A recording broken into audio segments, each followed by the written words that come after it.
Saudações, meus caros! No vídeo de hoje nós vamos falar sobre a independência do Brasil.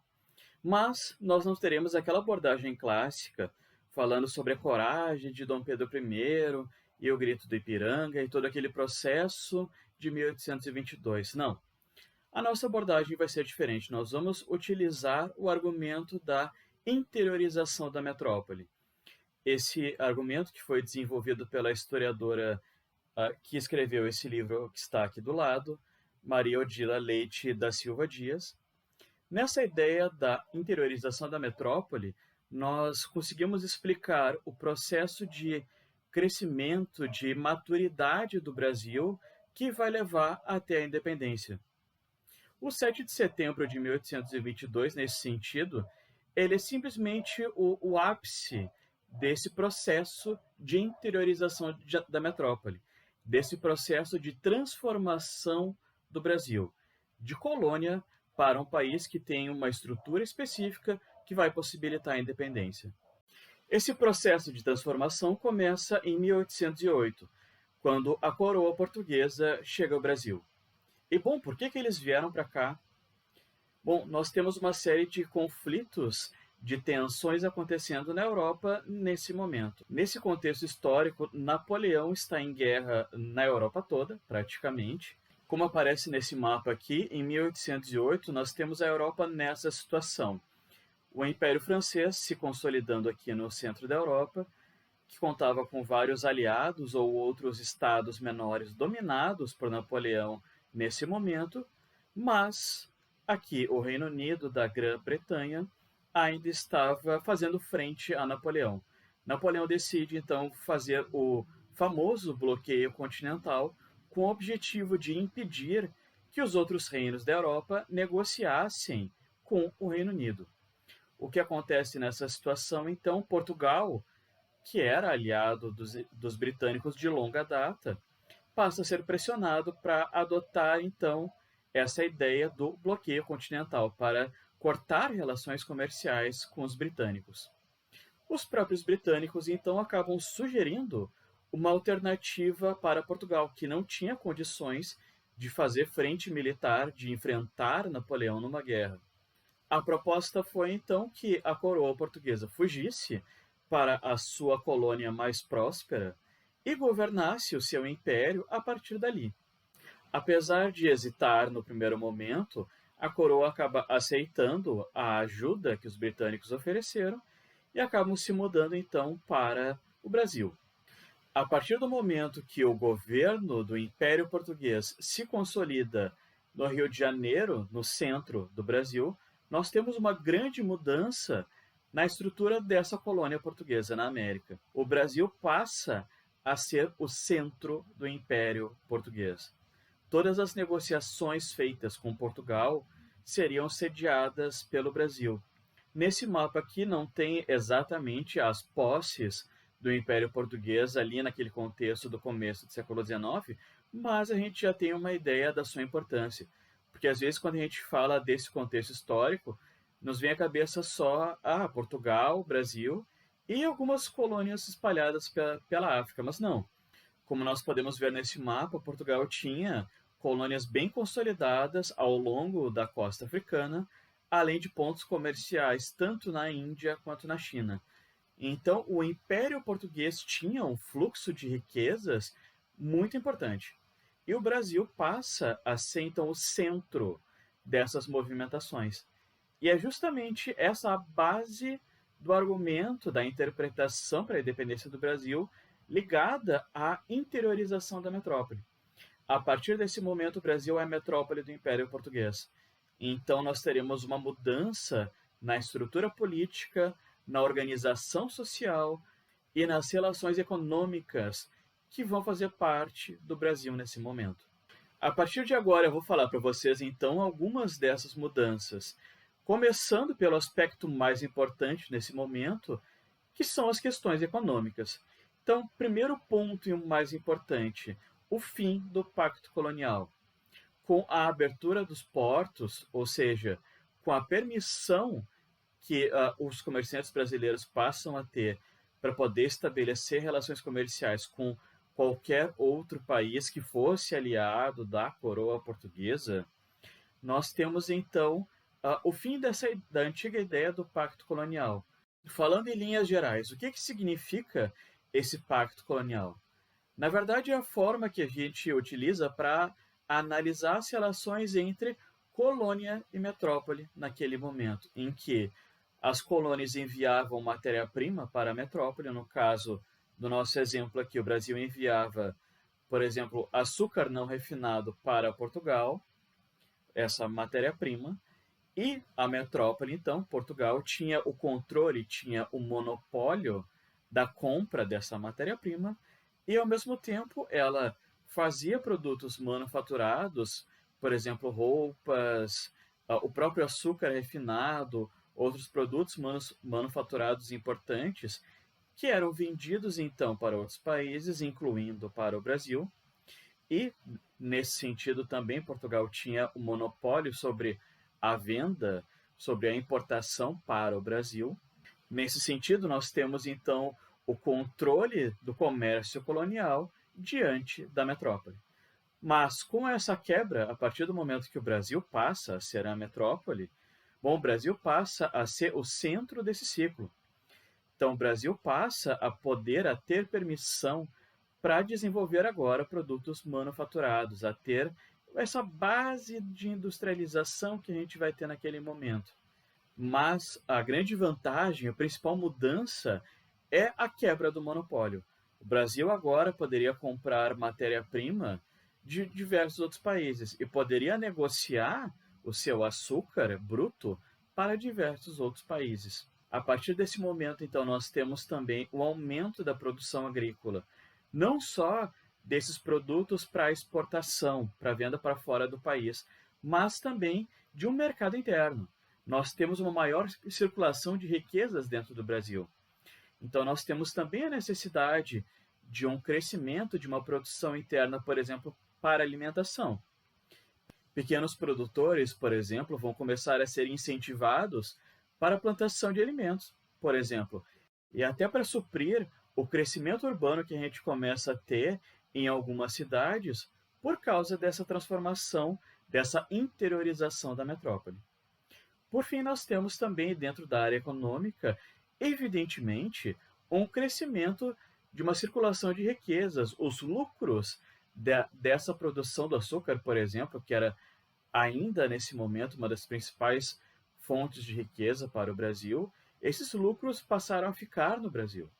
Toda essa produção, essa exportação que tinha, começa a ficar então nas mãos dessa elite, que a partir desse momento vai dialogar com a coroa portuguesa aqui e vai começar a fazer parte desse governo, dessa administração.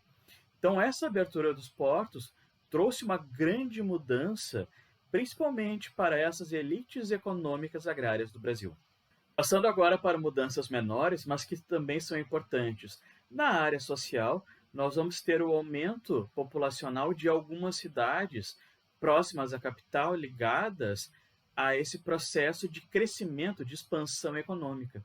Então, evidentemente, com esse aumento da circulação de riquezas, nós teremos mais pessoas buscando novas oportunidades nessas grandes cidades. Além disso, com a própria mudança dessa condição com uma parte da nobreza portuguesa passando a morar no Brasil, nós temos uma melhoria na estrutura social em alguns pontos, com novos serviços que, evidentemente, vão ser concentrados para a elite, mas que vão passar a existir no Brasil. A gente vai ter a abertura de hospitais, de escolas, de faculdades, de teatros, enfim, de vários serviços que passam, então, a fazer parte dessa estrutura brasileira. Além disso, com esse aumento da circulação de riquezas, nós vamos ter também a oportunidade de crescimento de uma camada média dessa população urbana brasileira. Nós vamos começar a ter um enriquecimento modesto de alguns comerciantes, de alguns pequenos produtores, que passam então a fazer parte dessa camada média, de pessoas então que vão conseguir pelo menos ter ali a sua fonte de renda mais organizada, graças a esse impulso econômico. Na área cultural, nós também teremos algumas mudanças, com a fundação de bibliotecas e de teatros no Brasil. Como eu falei anteriormente, nós teremos o espaço de universidades que vão levantar também uma formação cultural, que vão incentivar o surgimento de artistas, escritores, pintores e até de outros intelectuais que vão passar a visitar o Brasil, até mesmo financiados por essa nobreza portuguesa que vai estar aqui e vai querer trazer um pouco dos seus padrões de vida europeus para o Brasil. Para fechar, nós temos também algumas mudanças dentro da área política. A gente passou a ter um diálogo dessa elite administrativa brasileira que já existia e passou a aprender, passou a ter que se reorganizar para dialogar com essa nobreza portuguesa, com a coroa portuguesa que estava no Brasil, até para fazer parte dessa administração do grande Império Português. Então a gente teve sim um certo amadurecimento dessa elite política, culminando com a ascensão do Brasil à posição de vice-reino de Portugal. Então o Brasil deixou de ser uma colônia para ser um reino aliado a Portugal. Então a gente passa por todo esse processo de reorganização da política brasileira. Claro, ligado ainda, dependente de Portugal, mas essa elite brasileira, ela começa a se dar conta e a perceber que ela tem estrutura, sim, para poder governar um país nessas condições.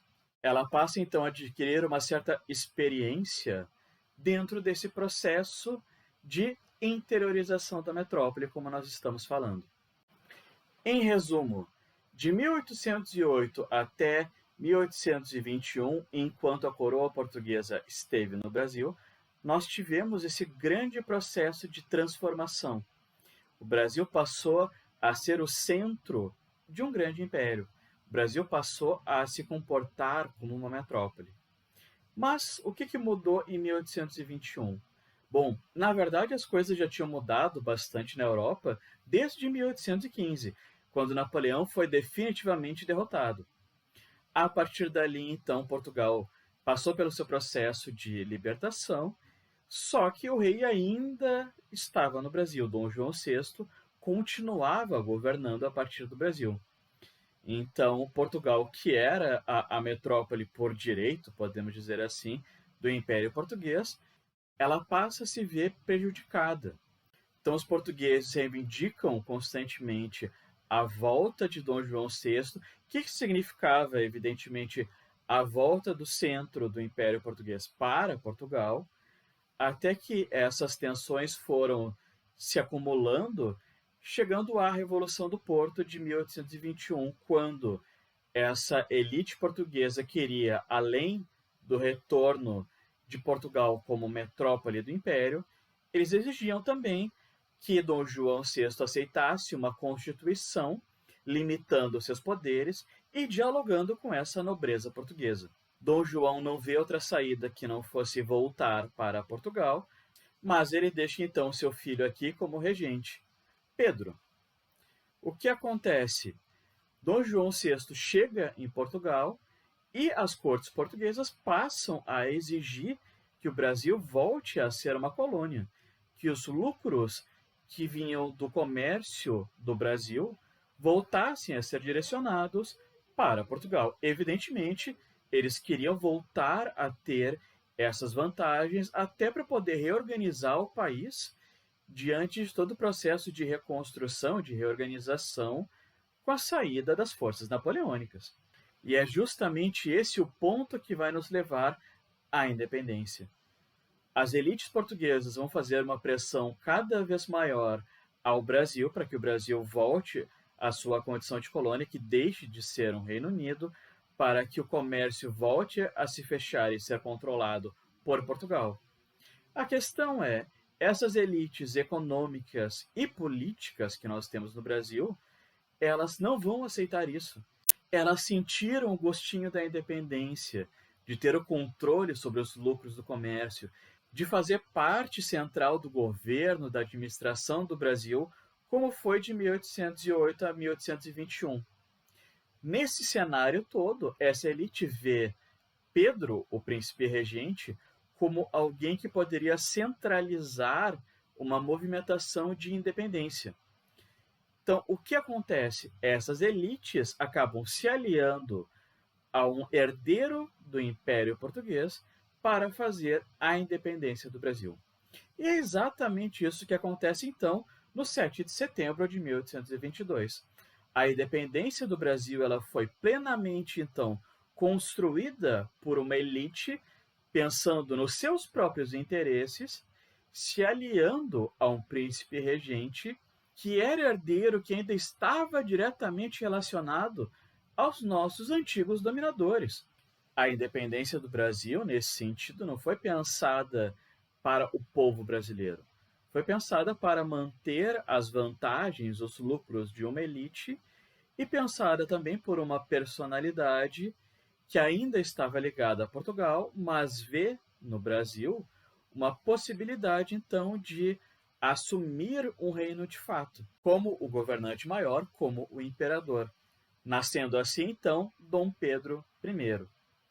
Esse é o processo de dependência que nós temos no Brasil, então. Não tem muito o que falar sobre o 7 de setembro. Para entender a independência, nós temos que pensar justamente no processo anterior, nas mudanças que nós tivemos no Brasil para possibilitar a independência, que é, em resumo, a ideia da interiorização da metrópole. Bom, pessoal, eu espero que vocês tenham entendido essa interpretação diferente sobre o processo de independência. Ficamos por aqui, então. Bons estudos. Abraço.